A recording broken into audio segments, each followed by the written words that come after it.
You're very welcome to the Irish Political Roundup with me, Roisin the Cleric. And me, Paul Brophy. And today, Roisin, we're joined by John Callaghan of Advocacy Ireland. It is a mouthful. And Catriona Lowry of Hilltop Sanctuary based in East Clare. Yes, Paul. And John, as a gentleman, I know what you are because we've known one another virtually on Twitter and WhatsApp for years. We'll start off with the ladies first, Catriona.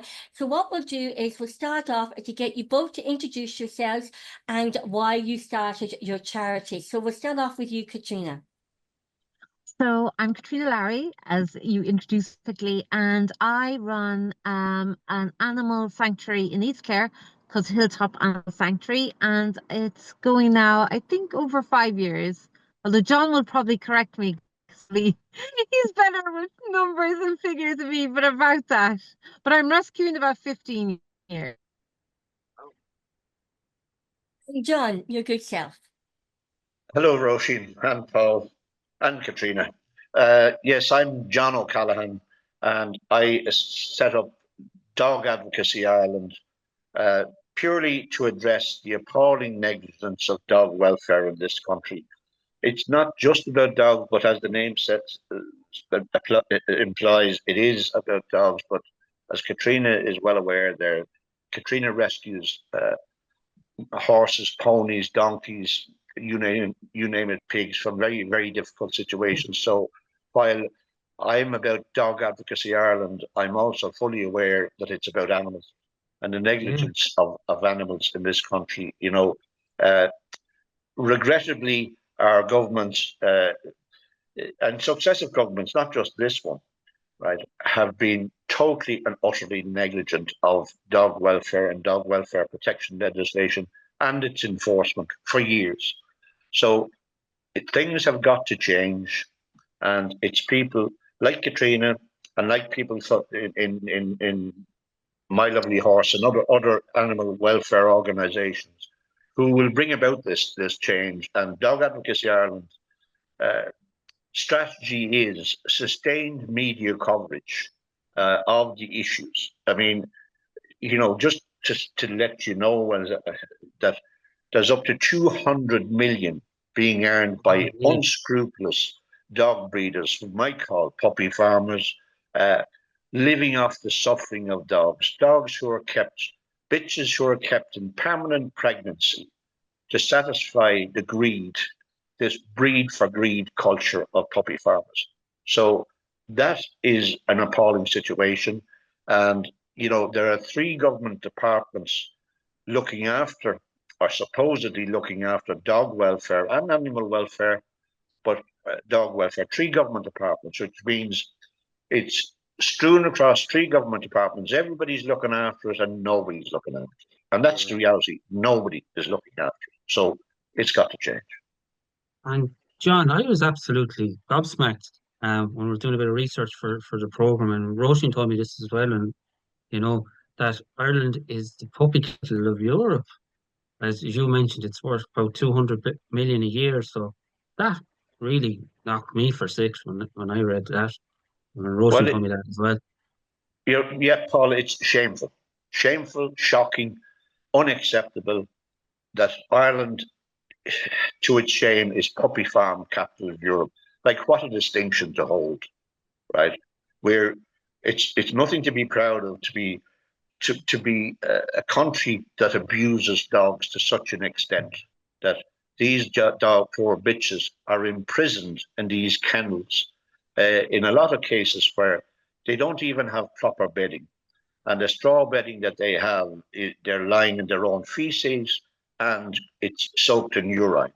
That's the reality. I'm not trying to disgust you or turn you off or anything. That's the reality for thousands of dogs in these horrific puppy farms. They're there purely to satisfy the greed of these puppy farmers, and there's nothing being done about it. Like, I don't want to go off track too much, but as I said, there are 3 government departments looking after it, and one of those government departments is local government, right? Housing and local government. So local authorities actually hold the responsibility for the Dog Breeding Establishment Act. So these local authorities issue these dog breeding establishment licenses, and there's no governance structure in place, and there is little or no inspection taking place. So now these puppy farmers have a free for all to do whatever they like, and however they like. With the dogs are being, are the victims in all of this. The suffering is just beyond control. It's horrific. So it needs to stop. And as I said, the strategy of Dog Advocacy Ireland is sustained media exposure. The more this is out there in the media, the better, because we will arrive at a situation where the political system will be forced to engage out of embarrassment alone, that this is Ireland, this is what we do, this is how we treat animals. It's not good enough. John, Terrible. just before you go in, Paul, what are the other two government departments that are in charge of animal welfare? The Department of Agriculture is responsible for the Animal Health and Welfare Act. The Department of Rural and Community Development is responsible for the Control of Dogs Act. And as I already said, the Department of Local Government is responsible for the Dog Breeding Establishment Act. So that everybody's looking after it and nobody's looking after it. And the dogs are suffering. Terrible. I know I'll make one point, Roisin, and I'll finish. I know my late grandmother used to say, if you're cruel to an animal, you'll be cruel to a human being. So it definitely goes to show that animal cruelty is something that should not be tolerated. Absolutely, Paul. And Catriona can come in on this, because Catriona is a cognitive behavioral therapist, qualified. So she knows the psychology of this, and you're absolutely right.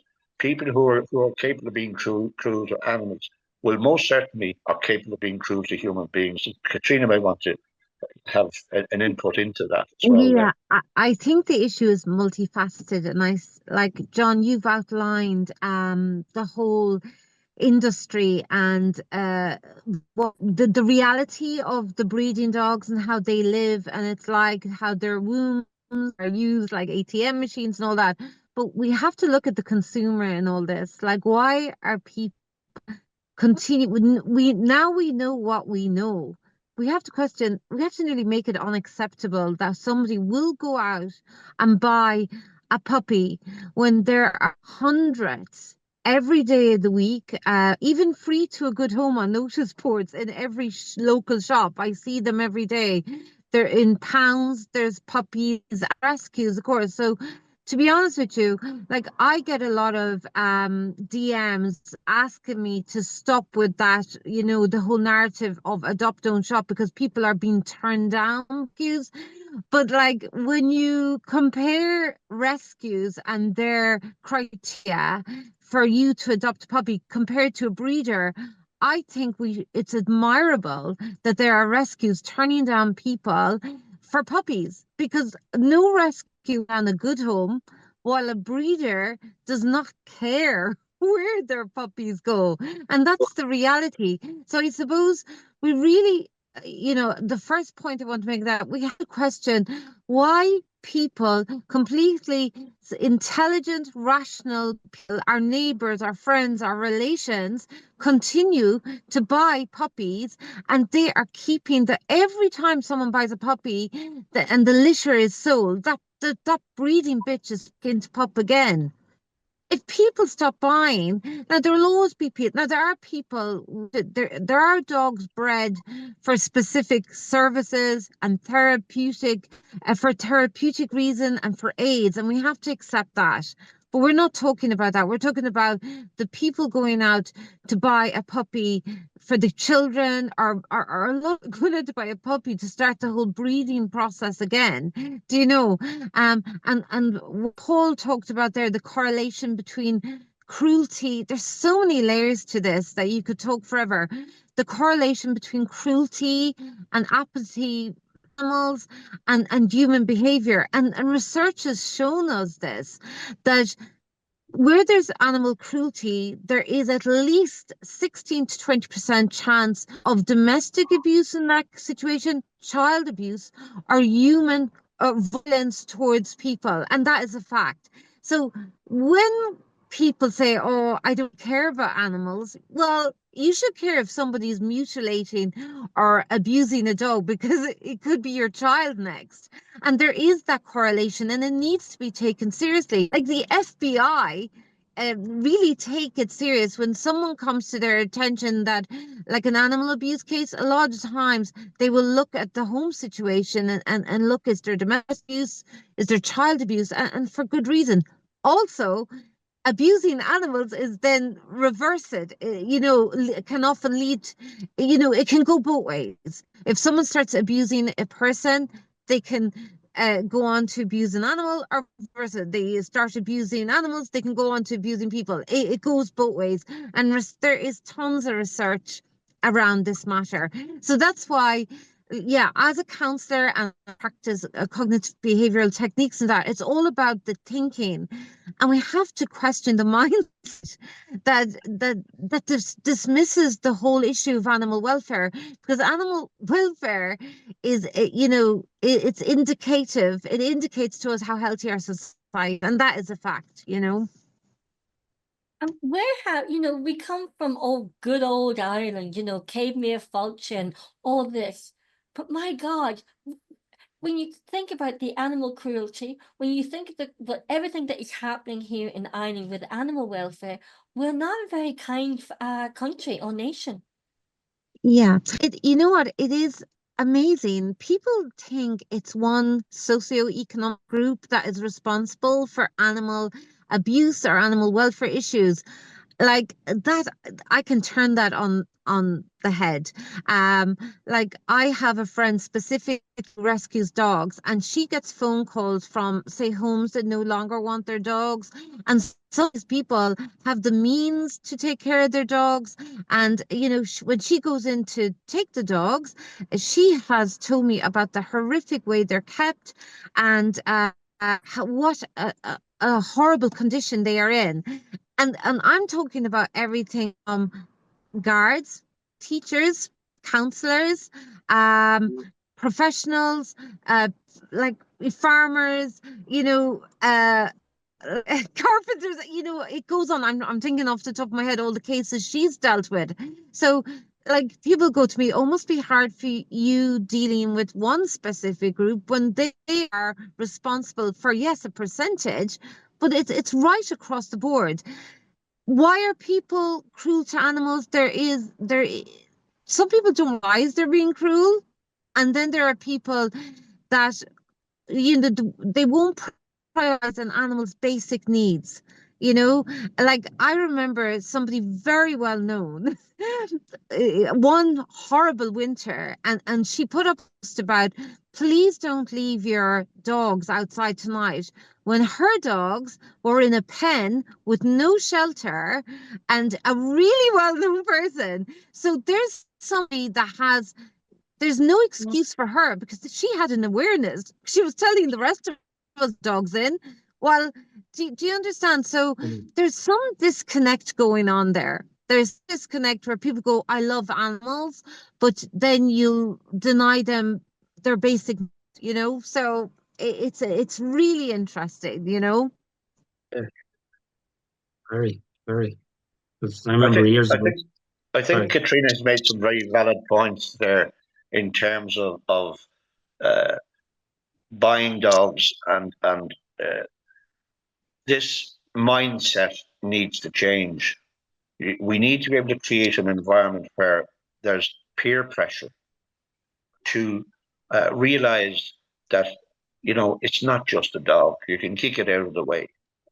That these are sentient beings with feelings and emotions, and they feel pain and hurt the same as we do, right? So I think, as Roisin alluded to there, this is dear old Ireland, lovely, friendly, kind Ireland, but that's not the case, because the stats prove it otherwise, that Ireland is puppy farm capital of Europe. And again, I refer to Catriona's situation where she rescues dogs as well, obviously, and ponies and horses that are very, very badly mistreated. So it's not good old kind Ireland that we might think it is. So we need to create that environment and create that awareness that this is how we treat animals in Ireland. Not everybody, obviously. You know, there are responsible dog owners and there are people who are responsible with looking after animals. But regrettably, there are far too many of these puppy farmers who are making an absolute fortune, 200 million per annum from the suffering of dogs. So that message has to be got out there. You know, we used to burn witches at a stake one time, but society evolves. You know, we realize, well, that's not quite right. You know, we can't do that anymore. And how crazy it is as well that there is a license. Forget about the illegal puppy farms and all that, but the ones that are permitted by our local county councils, and yet our local county councils are operating a pound service that are putting down healthy dogs. So they're permitting the breeding of dogs, and yet the pound service are struggling to cope with the amount of surrenders, abandoned, straying animals coming in pregnant. How crazy is that they can't just for now put a stop to any new even licenses being issued? Well, the whole system can clear. You know, there's nothing that sense of this, and that's what's the frustrating thing. It was like coming up to the local elections.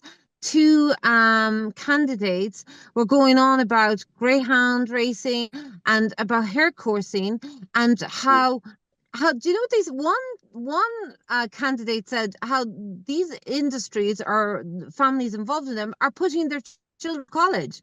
So it's okay to put the children through college, but forget about the actual abuses of these animals. Like it's just mind-boggling, that disconnect. And it's, again, I keep saying frustrating because it is frustrating. 77% plus of the electorate do not want hare coursing, do not want greyhound racing. They certainly don't want our government funding it. So do you see what I mean? There's so many multi-layers to this that we're meandering. We go from one to the other because it's overwhelming. You don't know where to start and where to stop, you know.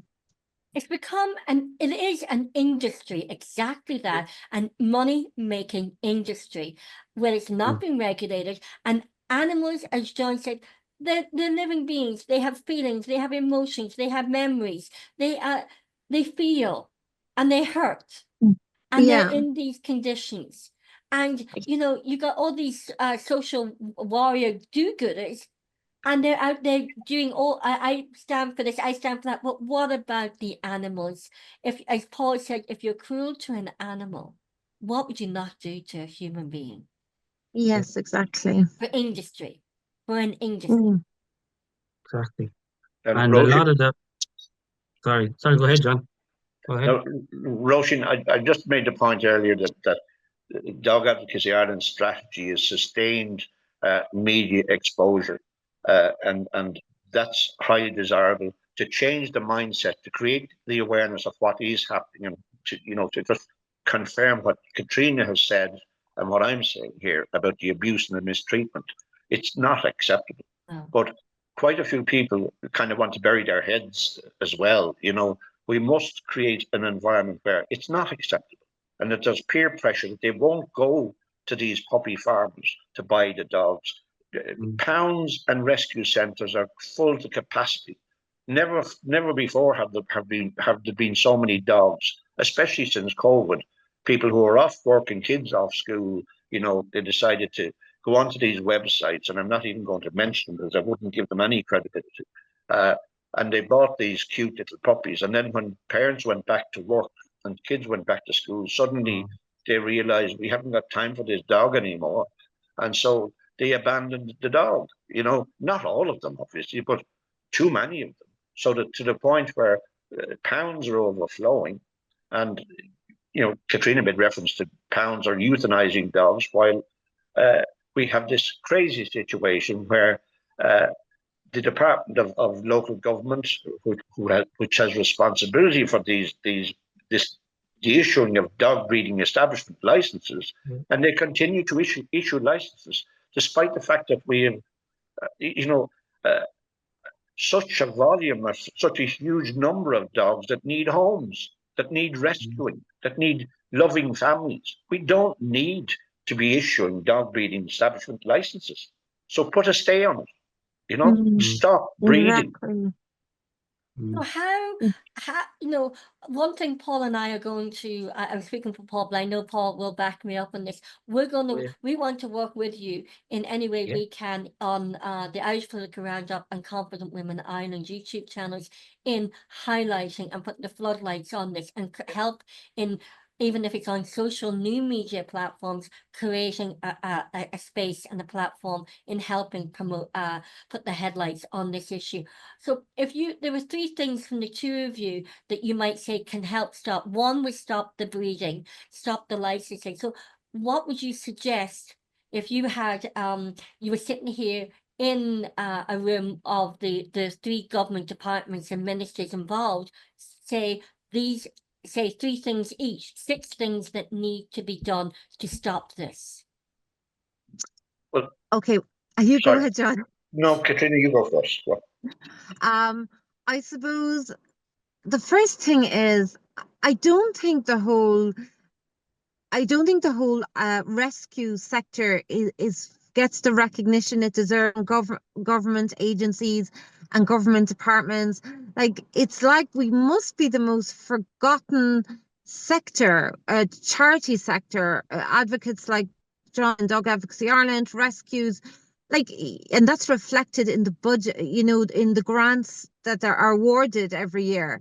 So that would be the first thing. Like, I have to say, if it wasn't for rescues, every day we'd go down the street, be walking with skeletal dogs, kittens, cats with horrific injuries, horses tethered at the side of the road, starving.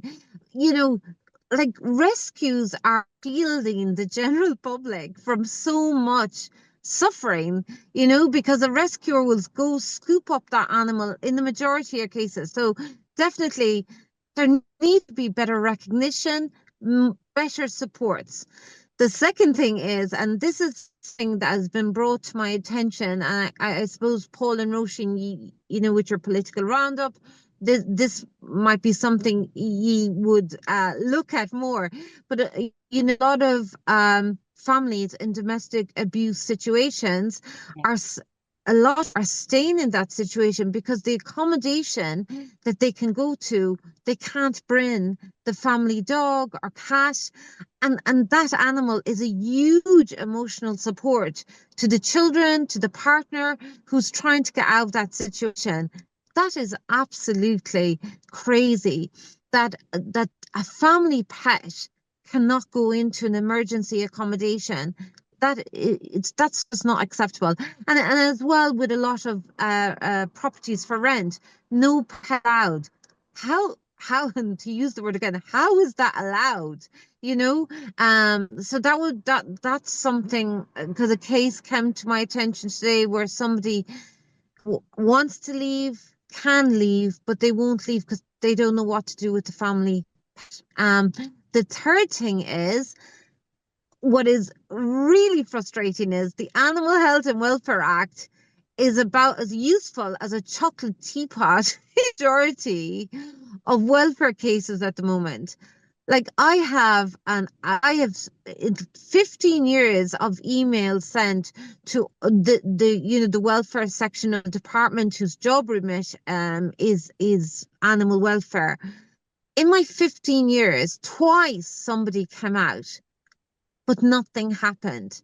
So, I see recently a horse died in Limerick City, and the horse down for days and was reported, and nobody came to the horse. I found out about the horse the day the horse died. A newspaper in Limerick asked the Department of Agriculture for a statement, and they said, we take the issue of animal welfare very seriously. They don't. They absolutely don't, because if they did, why are there so many rescues in such a tiny country? Why are rescues are going out to welfare cases? Has any of us ever seen the welfare unit from the department out on a rescue. You know, yes, there's seizures where they go in and they sometimes swoop up horses. But where have we actually online a proper rescue, rehabilitation? We don't. So that is really, really frustrating. You know, there's not enough seizures, there's not enough prosecutions, and there's not enough answers to all the phone calls made to those designated email welfare lines and phone lines. It's not good enough. Somebody is being paid, people are paid to do this job. Why are rescuers doing the job? Unpaid people doing the job of the department in the majority of welfare cases. And that's a fact, you know. So they're my three things. That's nuts. And John. Yeah, I'm actually going to pick up on what some of what Catriona has said, because it's just like the Department of Agriculture has recently has this helpline, right, where people can phone in terms of animal abuse and report it and complain and all the rest of it. Well, I've done that, and I tell you, it's about as useful as a fork to eat soup. They're not interested.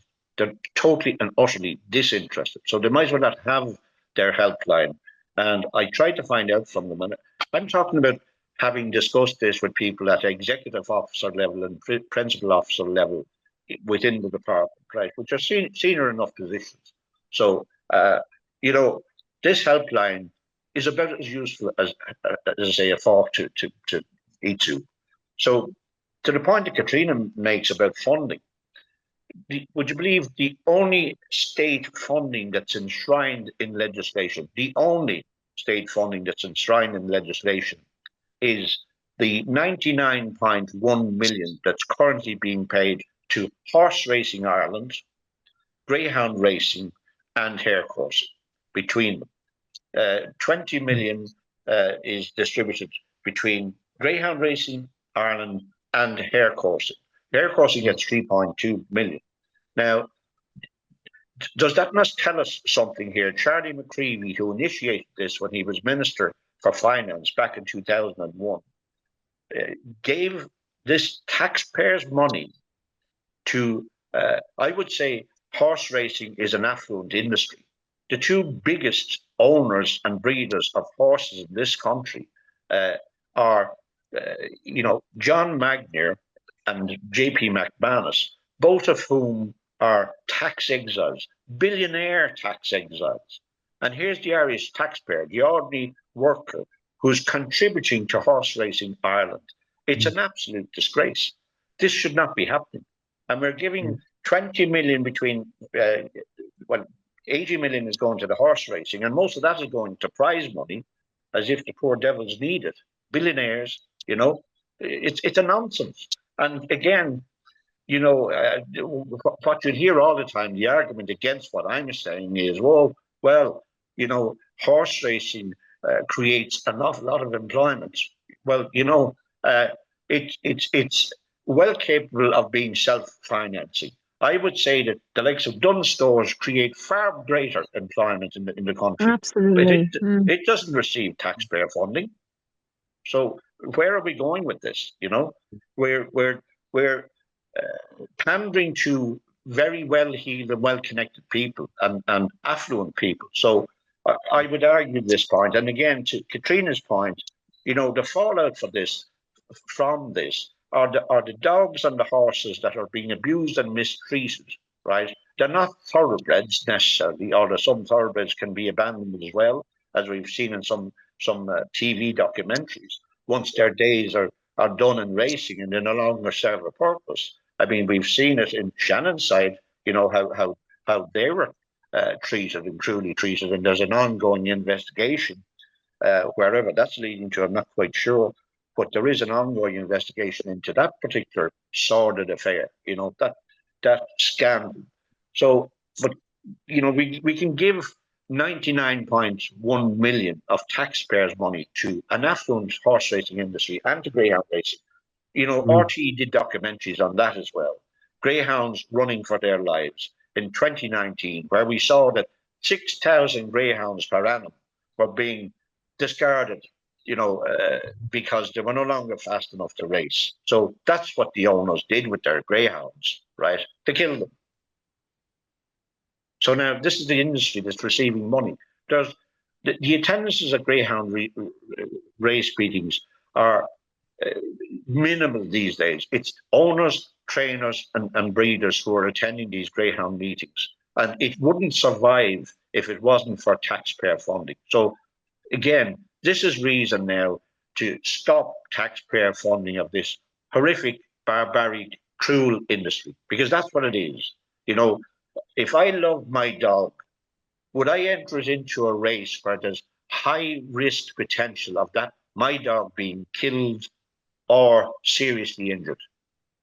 Don't tell me I love my dog if I'm prepared to do that. So greyhound racing, Ireland is one of the few places, I think it's about the only country in the world at this stage, that actually finances and funds greyhound racing through taxpayers' money. So we need to get organised and stop this and object to it, so that we will stop greyhound racing and hare coursing. Where's the fun in having a poor hare captured from captivity, kept in confinement for a week or so to satisfy the needs of people, bloodthirsty individuals who want to see that hare chased by dogs? Okay, they'll say there's been improvements. Oh, the dogs are muzzled, the hare doesn't get killed, the hare isn't injured. So the hare is running for its life. It must be frightened out of its wits. It's running, turning, twisting to try and evade the dogs that are chasing it. It's been hunted. It's been hunted. It's being hunted, and again, it's cruelty. And the hare in particular is a protected species in Ireland's Irish legislation. There's the irony, And to get back to the point, I'm kind of rambling a bit, in terms of the finances, Catriona and Hilltop Sanctuary and all the other rescue centres that are out there that are rescuing and protecting and giving these poor animals some sort of life and some sort of love and kindness, they receive a pittance. Greyhound racing and horse racing receive 99.1 million currently of taxpayers' money. That's through government funding. Yet there's been a slight increase to the rescue shelters around the country, of which there are many. They get a pittance of 6 million between the lot of them. It's like taxpayers' money are going to pay for elite sports for the elite, and absolutely taxpayers are paying for it. Yeah, and we're forgetting about the poor animals who need rescuing and need protection, right? As Catriona does Trojan work there, I've told her so many times. Yeah. I admire the work that Catriona does tremendously. Like, I'm not on about this is a mutual admiration session here. We have to give credit where credit's due. 100%. And I've said this many times on Twitter. Catriona Lowry from Hilltop Animal Sanctuary is an earth angel for all these animals. But do you know, Roisin, like and you and John, you're so supportive. But I think if the likes of you and John, who are really clued into what's going on, if you realised the amount of rescues even tonight that are struggling, like as in really struggling, because sometimes we tell each other, because sometimes you feel you don't want to go online and share it publicly because there's a guilt around that when you're meant to be rescuing animals and then you're going to talk about yourself. There is, but some of us, like, I'll give you a laugh. I was nearly losing my mind the other day with the pressure to find more space, because with more space means you have to feed more mouths, more vet fees. So, like, for example, like recently I took 2 dogs in that were going to be put to sleep. They came in unneutered, unvaccinated, not microchipped. And then dogs from the pound, they have to be neutered straight away. When you're spaying and neutering, you're looking at up to €1,000 for vaccinations, neuter Spain. That doesn't include the food, and they're just for the latest ones that have come in. So that level, I suppose my point is, level of stress to keep going. It's just overwhelming financially, without the time, the exhaustion, the space, trying to go to your own work going, your own life going, so something has to give. And that's where I'm going. There's not enough talk about the mental health of rescuers, because while we're all, it's like compassion fatigue is setting in, and I see some of my rescue friends and I worry about them. I seriously worry about them. So, and it's so great, the likes of you and John and Paul, you're so supportive, but it's through your voices. I think my voice is too tired to go, look at what's really going on, while your voice is more down the advocacy. You have more energy than probably us, the rescuers, do have, if you get me. But yeah, like the other day I downloaded this app called, I can't remember the name of the app, for my own mental health. And it was so funny. I said to my sister, it's like an AI therapist. Like, they said, do you want to talk to somebody? And I was like, yes, thinking, because I needed to go share the absolute immense burden of keeping Hilltop going. But it was so crazy. It wasn't even a person I got to talk to, like an AI therapist. But they were amazing in their responses. How to keep a rescue going while minding yourself. And I'm laughing because I'm like a cave woman. I didn't even know these things existed. But I downloaded the app because the app gives you tips on self-care and all that. But my point is, that is another whole level. Rescuers need to be minded, or we're going to wake up in the morning and some rescuer is probably going to have had enough. Do you know what I mean? And I fear for some people I know in rescue, because they can't stop, because they've too many animals in their care, they've too much trapping to do, they've too much rehoming to do. But I don't know if some of them can see it through the way things are going at the moment, because it's not just the animals in our care now, it's the ones coming in tomorrow, the next day. It's non-stop. It is just non-stop. Every day, the calls I get, I can't even talk to my own friends at the moment because there's no space to even the message. Trying to mentally free up space for him. Catriona, can I just interrupt you, if you don't mind? You're probably too polite, or maybe even too aware, to say, and I believe that you must reach burnout at certain points, on, I don't know, every 6 weeks, every 2 months, or whatever, because things are getting on top of you, right? And it costs money to run an animal rescue sanctuary such as Hilltop Sanctuary. As you say, when you rescue an animal, first of all, it needs to be taken to the vet, right? The veterinary fees alone. Then there's a medical treatment, a medication, right, before that poor animal, is going to be okay. So that you, and then there's the feeding. So there's a cost to all of this, and you must be tearing your hair out on occasion. Where the fuck am I going to get the money? Pardon the French here, right? Yeah. But that must happen to you on a fairly regular basis, although you might not wish to say so. But I suppose at the basic level, I have to have 1,000 a week minimum just for feeding. So everyone is fed. I have to find 1,000. So like that has to come from my own income, friends, family, fundraisers. But before you even, like, I dread going into the vet now, because I am one big vet bill away from folding. Like, if I face a big surgery, that's it. It's curtains. There is nothing left. I'm bankrupt myself, like, because I have nothing. All my money has gone into this, and it's not just about me, because I'm small fry compared to the other bigger rescues. So if I'm going through this, can you imagine what the bigger rescues are going through? So I suppose it's that awareness. And do you ever know, is like on our on RT, there's always this highlighting fundraisers for lots of other very worthy charities. But there's never anything done collectively for animal rescues. And I Yeah. find that so, like, you see, like on the Late Late Show, sometimes they pick one charity to focus on a few times a year. I've never seen, have you ever seen an animal rescuer sitting beside Patrick Keelty or in the past Roy Tubridy? I can't remember ever a rescuer being interviewed.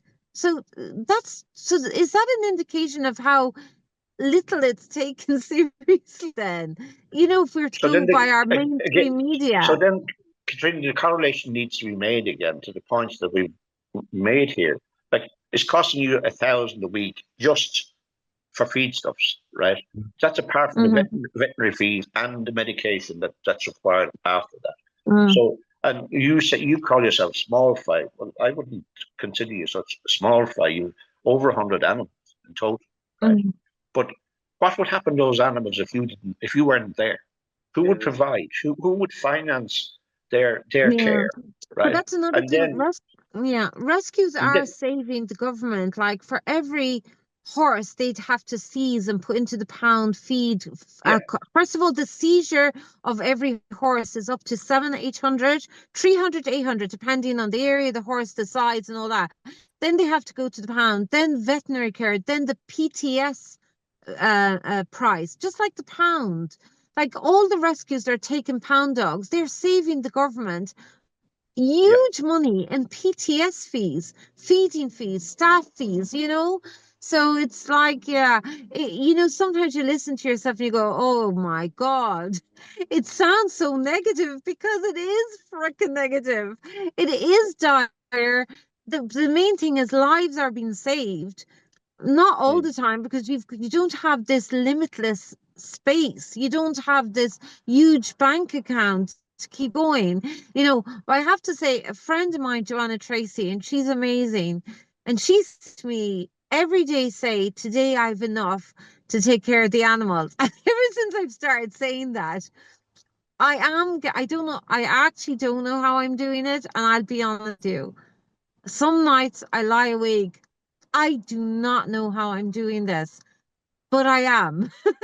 And and maybe it's that blind fate, that something always comes along, whether friends like you, John, or Roisin, or Lorraine, or Derek, or all my other lovely friends, Alana, that are really, really kind, and Joanna as well, and my own family. My family have been so, like at the end of the day, this is a choice to do this.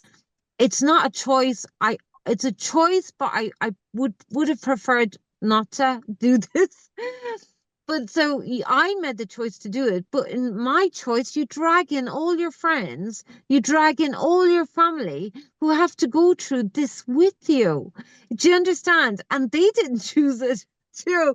But my sister has given me a huge amount of money to buy land for all the horses that keep coming in. Do you know what I mean? She did that because nobody in the Department of Agriculture is going to pay for grass or hay for the rescues I have. So do you understand that we're going back to it's multi-layered. It's from the very personal issues of the people doing it, to why it's happening, to the government agencies that are apathetic, negligent. Do you understand? It's layers and layers and layers, And it's like, who heals the healer? Who rescues the rescuer? Yes, yeah. It would be nice if we had 1 hour paid counseling or something, for the, our group session. What we're going to do. Without straying too far off the point, I would love to see that rescue shelters around the country, of which there are many, that they might get together and form an association to highlight these points, because what you're getting amongst all the rescue centres around, rescue shelters around the country, is just a pittance. It's actually an insult. That 6 million is not nearly adequate. It goes nowhere and you don't even Mm. get a portion of that, Catriona, because the Yeah, application process is so layered and so detailed, and that you'd spend forever filling out forms, and it's not just a once-off application; it's a continuous application, right? But So, like Rona in on mm, Animal Sanctuary, she questioned, she was applying for her grant and she was getting not enough to even pay for a month's feeding. And she questioned the department, how do they decide who gets what? And imagine they couldn't even tell her that, the criteria, because other rescues might not be doing half what she's doing, but they were getting 4 times what she was getting. So again, nothing makes sense. Nothing makes sense. They can't even share that information, which would be mm. something you would think was like a mathematical equation or solution or ratio or something. So yeah, it is very frustrating. There Yeah, is no it's there is no frustrating. transparency No. in the criteria, because they Yeah, can't answer the question. Some of the no. like the donkey sanctuary, and they're not afraid to say it, got over 300,000, whereas the likes of Rona got whatever it was, 4 grand. But she It's didn't. Yeah, hardly worth their she while didn't get. applying. No, Yeah, she didn't get anything this year because she didn't apply for it So because she why said didn't the she apply? amount. Because it was a waste of time applying. You Yeah, know, and the amount of hours she had to put into the yeah, application for that yeah. mm, little bit of money. So yeah. Well, what So the Paul and I are going to mm, do, we're going to put our floodlights onto this issue and topics. And That would be amazing. and maybe what we could do is link in with you both on a regular basis, yeah, and okay, maybe even let's see, put all these points together of what you've given us, and the concept of putting all the animal sanctuaries under an association and umbrella, and start lobbying and start putting this forward and start Yeah. saying this is what needs to be done, given the government suggestions, this is what needs to be done, and this is how you're going to end, this is how you're going to solve and end the animal cruelty here in Ireland. Yes. can Sounds good. before you finish, Roisin, Paul, if you have time, have you got mhm, time just to make yeah, one or two more points? sure, Look, you wouldn't believe this, right? I talked about the dog breeding establishments and the dog breeding establishment licenses, and the local authorities are the bodies that issue these dog breeding establishment licenses, mm, and there's no governance structure and little or no inspection taking place. But would you believe? You probably won't believe this. You think I'm joking. Since the 1st of January of this year, 2025, local authorities, the veterinary officers that were with local authorities, and some local authorities had no veterinary officers. Can you believe that? They're issuing dog breeding establishment licenses, and some have no veterinary officers. Well, now they have none, because those veterinary officers who were with local authorities have been reassigned to the Department of Agriculture.